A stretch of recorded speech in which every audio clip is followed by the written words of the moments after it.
हज़रत जुनैद बगदादी रहमतुल्लाह अलैह एक मर्तबा अपने अहबाब में तशरीफ़ फरमा थे और वो सब अल्लाह के मकबूल बंदों का तज़किरा कर रहे थे। हज़रत श्री सख्ती रहमतुल्लाह अलैह फरमाने लगे कि मैं एक रोज़ बैतुल मुक़द्दस में था और हज के दिनों में बहुत थोड़े दिन बाकी रह गए थे। मैंने इस साल हज के लिए ना पहुँच सकने पर बड़ा अफसोस किया और दिल में सोचने लगा कि मक्कातुल मौज़मा और मदीना मुनव्वरा पहुँच जाऊँ, जबकि मैं यहाँ हूँ। अफसोस कि मैं इस नेमत से महरूम रह गया। मैं रोने लगा और बहुत रोया। थोड़ी देर के बाद हातिफ से एक निदा सुनी। कोई कह रहा था, ऐ सिरी मत रो, अल्लाह ताला तुम्हें किसी सबब हज के लिए मक्कातुल मौज़मा पहुंचा देगा।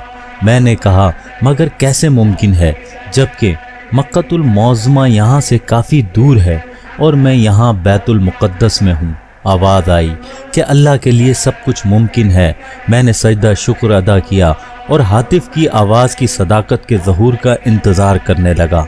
इतने में मस्जिद बैतुल मुक़द्दस में वजी और नूरानी चेहरे वाले 4 हज़रात दाखिल हुए। इनकी नूरानी सूरतें ऐसी पुरनूर थीं जैसे सूरज चमक रहा हो। इन चारों में से एक इनका पेशवा था और 3 इनके पीछे चल रहे थे। ये लोग मस्जिद में दाखिल हुए तो सारी मस्जिद जगमगा उठी। मैंने इन्हें देखा तो उठ के इनके साथ हो लिया। फिर इन्होंने 2-2 रकात बाजमात नमाज पढ़ी। इमाम वही बना जो इनका पेशवा था। नमाज के बाद इनका वो इमाम दुआ मांगने लगा और वो तीनों इस दुआ पर आमीन कहने लगे। मैं करीब हो गया।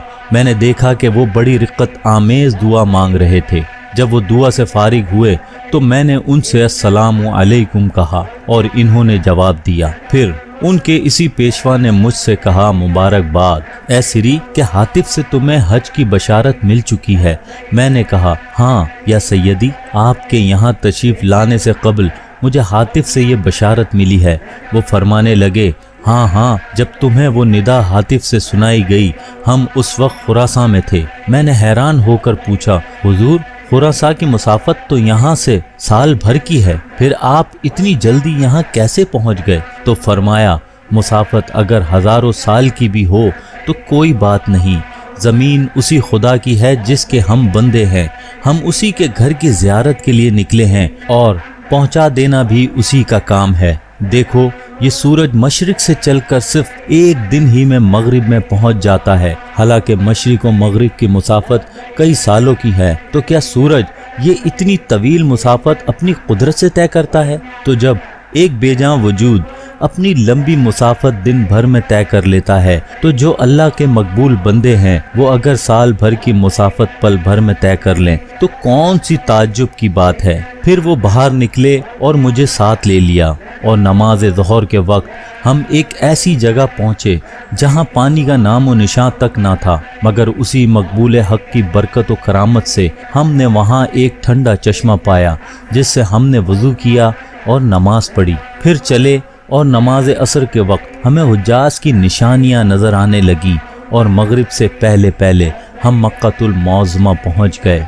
मक्कातुल मौज़मा पहुंचाकर वो पाक लोग मेरी नज़रों से गायब हो गए। सबक, अल्लाह के मकबूल बंदों को अल्लाह ताला से बड़ी ताकतें हासिल होती हैं। ये लोग सैकड़ों मील की मुसाफत पल भर में तय कर लेते हैं। फिर इनके आका व मौला सल्लल्लाहु अलैहि वसल्लम हैं। इनकी मेराज पाक का इनकार करना क्या गुमराही ना होगी? और ये भी मालूम हुआ कि अल्लाह ताला अपनी मखलूक की मुरादें अपने बंदों के ज़रिए वसीले से पूरी फरमाता है। और ये भी मालूम हुआ कि जो लोग बगैर छड़ी के चल नहीं सकते, 1 मील की ही मुसाफत तय कर इनका सांस फूल जाता है, वो लोग इन अल्लाह वालों की मिसल बनने लगे हैं तो बड़े ही गुमराह हैं।